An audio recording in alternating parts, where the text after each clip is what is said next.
विदेशी ताकतों का भारत में 2014 के पहले क्या प्रभाव रहता था, यह आपको जानना चाहिए। यूपीए सरकार के दौरान मंत्री रहे कांग्रेस के नेता नटवर सिंह ने अपनी आत्मकथा one life is not enough में इसका खुलासा किया था। नटवर सिंह ने, कांग्रेस के नेता जो कांग्रेस के जमाने में बड़े मंत्री रहे, उन्होंने लिखा अपनी किताब में कि भारत में अमेरिका के 130 अधिकारी काम करते हैं, जबकि अमेरिका में भारत के 25 अधिकारी। अमेरिका के ये अधिकारी भारत में क्या कर रहे हैं? मैं चैलेंज के साथ कह सकता हूं, ये नटवर सिंह कह रहे हैं कि मैं चैलेंज के साथ कह सकता हूं कि इनमें से 25% तो CIA के एजेंट हैं, जो सारे मंत्रालयों में आते जाते हैं और हमारे संयुक्त सचिवों के साथ डिनर करते हैं। ये यूपीए सरकार का मंत्री लिख रहा है अपने किताब में। भाई, नटवर सिंह ने लिखा है कि सोनिया गांधी ने उनसे कहा था कि अमेरिका का उन पर बहुत दबाव है कि नटवर सिंह को विदेश मंत्री न बनाए। नटवर सिंह ने यह भी लिखा कि मनमोहन सिंह ने उनसे कहा था कि अमेरिका बहुत पावरफुल है और वो भारत समेत कुछ देशों को अस्थिर करने के लिए किसी भी हद तक जा सकता है। तो ये किसी बीजेपी वाले की बात नहीं बता रहा हूं, कांग्रेस के वरिष्ठ नेता रहे जिनका हाल में निधन हो गया, नटवर सिंह, जो विदेश मंत्री तक रहे, उनकी किताब का बता रहा हूं कि वो खुद कह रहे हैं कि भाई यूपीए के जमाने में अमेरिका का इतना दबाव था भारत की सरकार के ऊपर, वो अमेरिका आज की डेट में चुप बैठ जाएगा। उसको नरेंद्र मोदी पसंद आएंगे। वो नरेंद्र मोदी जो दुनिया को डिक्टेट करते हैं कि भारत फर्स्ट रखूंगा, उसके बाद तुम्हारे हिसाब से बात करूंगा। वो नरेंद्र मोदी जो व्हाइट हाउस जाते हैं, हमने कवर किया ना बॉस, हमने देखा व्हाइट हाउस में मोदी मोदी के नारे लग रहे थे। अंदर जो बाइडेन पूछ रहा होगा कि यार किसको बुला लिए, यहां मोदी मोदी हो रहा मेरे घर में। अब जब हिंडनबर्ग की रिपोर्ट आई, जो अमेरिका की रिसर्च फर्म, हिंडनबर्ग भी अमेरिका की रिसर्च फर्म है, ये याद रखिएगा। इसलिए भारत को लेकर भी यही सवाल उठने लगे कि क्या विदेशी ताकतें कोई खेल कर रही, क्योंकि बांग्लादेश में तख्ता पलट हुआ तो यहां इंडी गठबंधन के नेता भारत का हाल बांग्लादेश जैसा बताते रहे। अब हिंडनबर्ग की रिपोर्ट आई तो इंडी गठबंधन खर्चा पानी लेकर नरेंद्र मोदी और अडानी को घेरने लगा। सेबी प्रमुख के इस्तीफे की मांग होने लगी। आरोपों की जांच जेपीसी से कराने की मांग हुई। आरोप लगाया गया कि पीएम मोदी अडानी को बचा रहे हैं, इसलिए जेपीसी से जांच नहीं करवा रहे। आम आदमी पार्टी तो इस पॉलिटिक्स में सबसे आगे निकल गई। उसने सीधे सीधे हिंडनबर्ग की रिपोर्ट पर आंख मूंद कर विश्वास भी कर लिया और पीएम मोदी का इस्तीफा मांगने लगे। भाई लोग, आम आदमी पार्टी के सांसद संजय सिंह तो यहां तक कहने लगे कि उन्हें तो इसलिए जेल जाना पड़ा क्योंकि उन्होंने हिंडनबर्ग और अडानी का मामला उठाया था। एक बार सुनिए इनके गजब के लॉजिक। मैंने तब मांग की थी बहुत जोर शोर से कि जेपीसी बनाओ, जेपीसी बनाओ, पूरे मामले की जांच कराओ, सच्चाई तक जाओ। इस देश के लोगों का पैसा डूब रहा है। अडानी ने फर्जी कंपनियां विदेशों में बना के अपनी कंपनियों के शेयर बढ़ाए हैं, उसके दाम बढ़ाए हैं, पैसा गलत ढंग से लगाया गया, खुलेआम ये मनी लॉन्ड्रिंग का मामला है, भ्रष्टाचार का मामला है। एक आवाज नहीं सुनी गई मेरी। मोदी जी ने क्या किया? मोदी जी ने कहा इसको पकड़ के जेल में डालो। उठा के मुझे जेल में डाल दिया गया। 6 महीने में जेल में रहा। एक तो पहले ये लोग तय कर ले कि नरेंद्र मोदी केजरीवाल से डर गए थे इसलिए जेल में डाल दिया, या अडानी के मामले में इनको चुप कराने के लिए जेल में डाल दिया। एक बार मन तो बनाइए बॉस, कभी ये कभी वो। सिसोदिया ने स्कूल बनवा दिए इसलिए मोदी जी ने डर के जेल में डाल दिया। कायदे से पहले वजह तो तय कीजिए। और जिन लोगों को यह नहीं पता कि एमसीडी के अधिकारी ढंग से काम कर रहे हैं कि नहीं कर रहे हैं, दिल्ली में सरकार ढंग से काम कर रही है नहीं, गरीब के घर में पानी कैसे पहुंचेगा, वहां नाले की सफाई हुई है या नहीं, दिल्ली में यमुना कब साफ होगी, यह सब इनको कुछ नहीं पता। लेकिन इनको यह पता है कि अडानी के मामले में कहां ऑफशोर कंपनी बनी और कैसे फायदा हुआ। इसलिए इनका लॉजिक तो छोड़ दीजिए, झाड़ दीजिए। आप यह भी देखिए कि हिंडनबर्ग की रिपोर्ट को कांग्रेस अब बड़ा मुद्दा बनाने की तैयारी कर रही है। कांग्रेस ने कहा कि अगर जेपीसी की मांग नहीं मानी गई तो वो पूरे देश में सड़कों पर उतरकर प्रदर्शन करेगी। यानी कांग्रेस इस मुद्दे को किसी भी कीमत पर छोड़ने वाली नहीं है। कांग्रेस बार बार सुप्रीम कोर्ट से भी इस मामले का संज्ञान लेने के लिए कह रही है। कांग्रेस ने यह भी कहा कि वो इस मामले को कोर्ट में ले जाने पर विचार कर रही है। कांग्रेस ने इस मामले को राहुल गांधी और ईडी से भी जोड़ दिया। आरोप लगाया कि इस मामले से ध्यान भटकाने के लिए ईडी को राहुल गांधी के खिलाफ इस्तेमाल किया जा रहा है। कांग्रेस का कहना है कि यह देश का सबसे गंभीर मुद्दा है। अब आप कांग्रेस को देखिए, अभी कुछ दिन पहले राहुल गांधी कह रहे थे कि उन्होंने संसद में कुछ बोल दिया है जो बीजेपी के कुछ 2 बड़े नेताओं को पसंद नहीं आया, इसलिए ईडी उनके खिलाफ लगाई गई है। अब ये लोग कह रहे हैं कि हिंडनबर्ग मामले में ईडी इनके पीछे लगाई गई है। मतलब जिसको जो मन आता है वो बोल देना है। बॉस जेपीसी बने ना बने, आप पब्लिक को बनाना बंद कीजिए।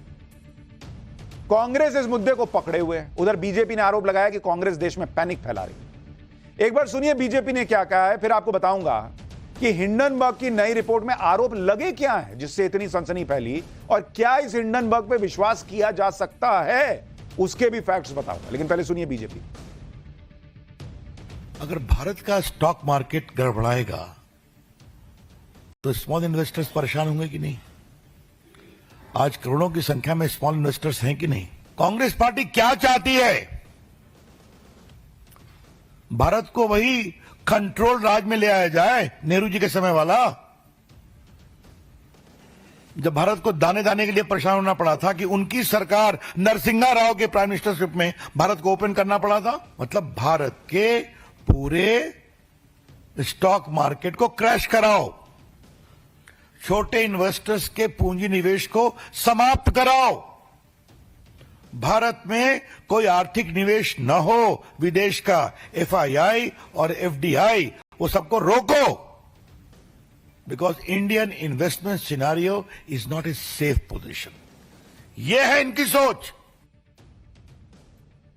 लेकिन हिंडनबर्ग की नई रिपोर्ट का सच क्या है, यह भी तो आपको समझने की जरूरत है।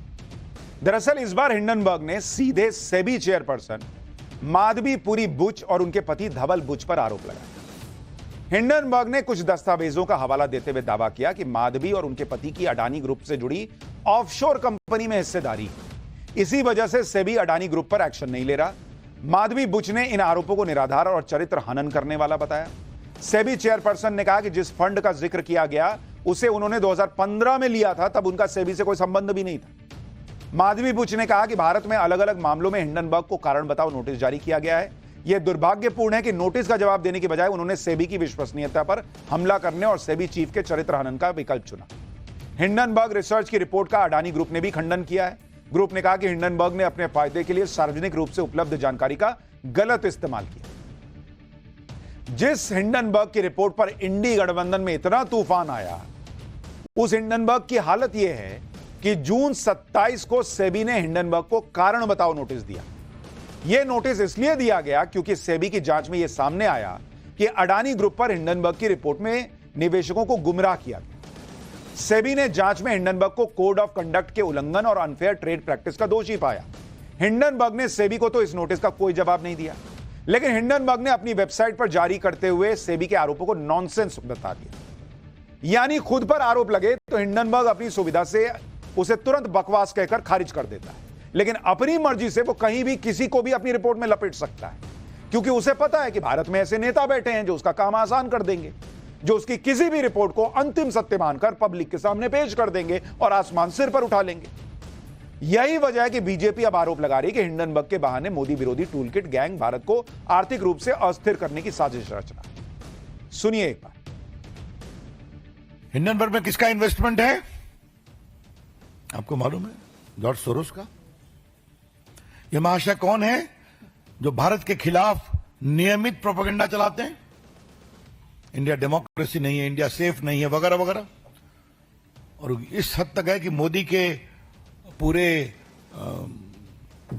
सत्ता को बदलना चाहिए, आह्वान किया था जनता से। ये वहां मेन इन्वेस्टर है।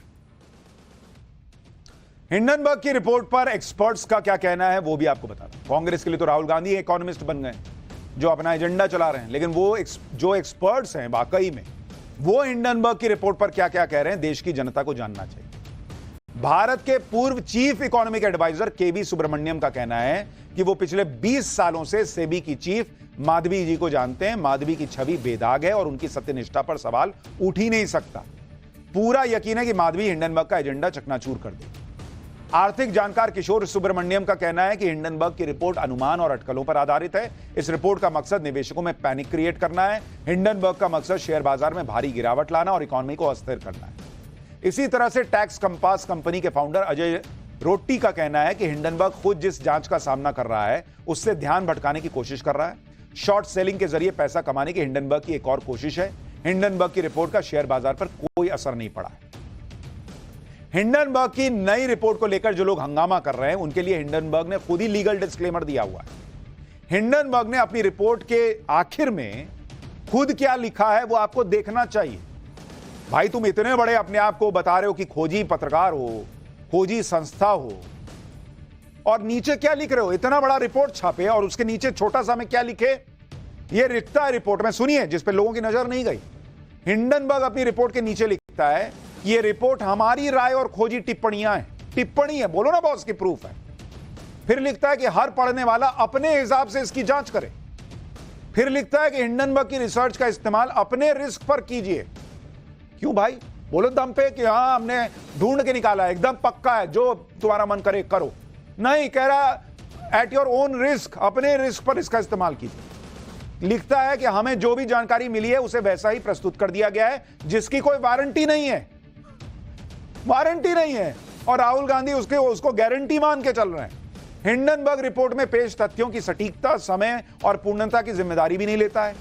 रिपोर्ट में मौजूद कंपनियों में हिंडनबर्ग ने शॉर्ट निवेश किया हुआ है। हिंडनबर्ग और कंपनियां इससे मुनाफा कमा सकती हैं। रिपोर्ट की गारंटी तुम लोगे नहीं। ये ना मतलब कि रिपोर्ट की जिम्मेदारी ढेले भर की नहीं। माल पीटेंगे पूरा और खुद को बताएंगे खोजी पत्रकारिता का मसीहा। इतने ही बड़े खोजी पत्रकार हो तो रिपोर्ट में मौजूद कंपनियों में पहले से निवेश करके क्यों बैठे हो? और उसके बाद रिपोर्ट काहे जारी कर रहे हो? पहले से निवेश करके। मुनाफा कमाना उद्देश्य है या सच सामने लाना? और उससे भी बड़ी बात कि किसी भी बात की जिम्मेदारी तक लेने को तैयार नहीं हो। भारत के कोर्ट में केस लड़ने आने को तैयार नहीं हो। यह तो हाल है इस हिंडनबर्ग का। और हमारे यहां का विपक्ष हिंडनबर्ग को राजा बेटा सोना बेटा बना के उसको जो है वो आगे किए जा रहा है। बस आप लोग को फर्क नहीं पड़ता है क्या कि शेयर मार्केट गिरेगा? कितने लोग हैं जिनका घर बर्बाद हो जाएगा? बस मोदी उतार दो कुर्सी से, तुम बर्बाद हो जाओ, तुम मर जाओ, मेरे को फर्क नहीं पड़ता, मोदी उतार दो। और तो लड़ो ना, हराओ चुनाव में, मोदी उतार दो। जिस हिंडनबर्ग की रिपोर्ट को लेकर भारत में हल्ला हंगामा मचा है, वो है कौन हिंडनबर्ग? काम क्या करती है? हिंडनबर्ग अमेरिका की रिसर्च कंपनी है जो किसी कंपनी या मार्केट के फाइनेंशियल फैक्ट्स का विश्लेषण करने का दावा करती है और शेयर की शॉर्ट सेलिंग करती है। हिंडनबर्ग रिसर्च का दावा है कि वो किसी भी कंपनी में हो रही गड़बड़ी का पता लगा लेती है और फिर उसके बारे में रिपोर्ट पब्लिश करती है। कंपनी की वेबसाइट में कहा गया कि उसकी नजर मैन मेड डिजास्टर्स पर रहती है। हिंडनबर्ग मुनाफा कमाने के लिए किसी टारगेट कंपनी के भविष्य पर दांव भी लगाती है। हिंडनबर्ग के खिलाफ भारत में ईडी भी जांच कर रही है और उससे भारत के स्टॉक मार्केट के खिलाफ चल रही साजिश का पता चलता है। अगस्त 2023 में ईडी ने अपनी शुरुआती जांच में पाया था कि अडानी ग्रुप में शॉर्ट सेलिंग से सबसे ज्यादा मुनाफा कमाने वाली 12 कंपनियां टैक्स हेवन देशों में, इनमें एफपीआई और एफआईआई भी शामिल है। इनमें से कुछ कंपनियों ने 24 जनवरी 2023 को हिंडनबर्ग की रिपोर्ट पब्लिश होने से ठीक 2 से 3 दिन पहले अडानी ग्रुप में शॉर्ट पोजीशन ले ली। कुछ कंपनियों ने तो पहली बार शॉर्ट पोजीशन ली थी। इन 12 कंपनियों में से 3 भारत की हैं और 4 कंपनियां मॉरिशस की हैं, फ्रांस, हांगकांग, केमन आइलैंड, आयरलैंड और लंदन की एक कंपनी। इनमें से किसी भी कंपनी ने अपना ओनरशिप स्ट्रक्चर टैक्स अथॉरिटीज को नहीं बताया। केमन आइलैंड की पेरेंट कंपनी को तो अमेरिका में इनसाइडर ट्रेडिंग के आरोप में दोषी तक पाया गया और इस पर $1.8 बिलियन का जुर्माना लगा। यानी यह कंपनी पहले से ही इस तरह के गोरख धंधे कर रही थी।